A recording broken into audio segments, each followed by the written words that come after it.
Moi, c'est Ophélie et ça fait bientôt 1 an que je suis à Tapage. Moi, c'est Thomas, j'ai 24 ans. Je suis Berouet Johan, je suis animateur coordinateur du dispositif Tapage à Pau.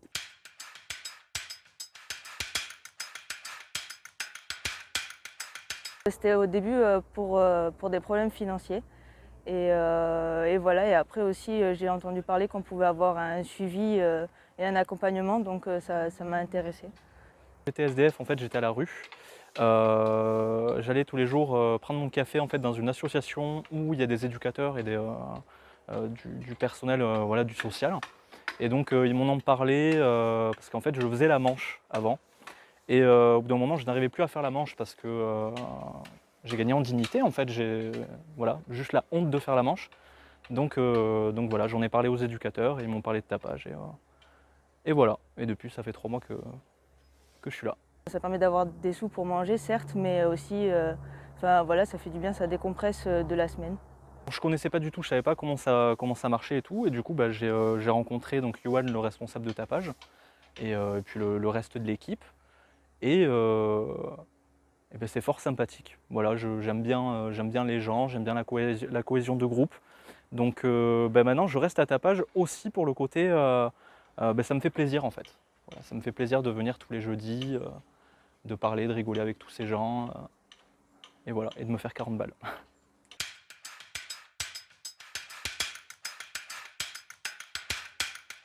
Sur le Facebook, ils ont un groupe Tapage Pau, rien qu'à eux, où ils peuvent venir ou pas, diffuser des choses ou pas. Avant, je faisais l'effet, et je fais encore, photo avant, après. Et puis, je me suis rendu compte qu'en passant à la vidéo en direct, c'était pas mal aussi. Ça permettait parfois de choper des instants live fort intéressants, des témoignages, des échanges avec les jeunes qui peuvent se faire. Et voilà, aussi de les valoriser eux, de valoriser leurs paroles. Et voilà, un bon outil pour recueillir, récolter et diffuser du témoignage et la parole de ces jeunes-là. Voilà, et ça me semble intéressant comme outil d'émancipation aussi et d'éducation populaire, quoi. Le fait que ces jeunes-là puissent témoigner et de montrer aussi au monde entier comment ça se passe, un chantier tapage le jeudi matin, voilà, avec du punk à chien ou pas d'ailleurs. Voilà.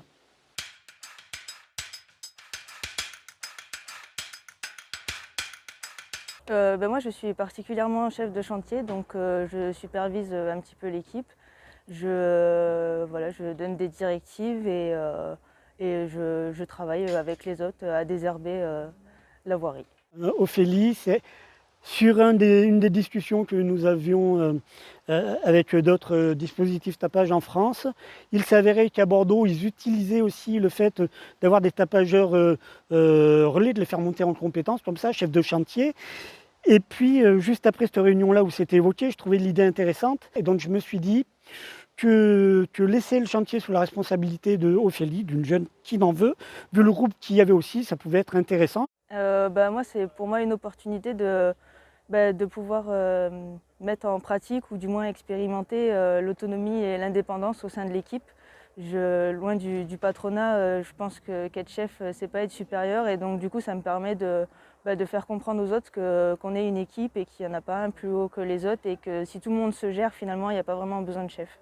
L'expérience a été concluante, donc du coup, pour l'instant, c'est Ophélie qui s'y colle parce que les autres tapageurs ne souhaitent pas forcément avoir cette responsabilité-là, entre guillemets, quoi, qui est toute relative, mais qui fait du bien.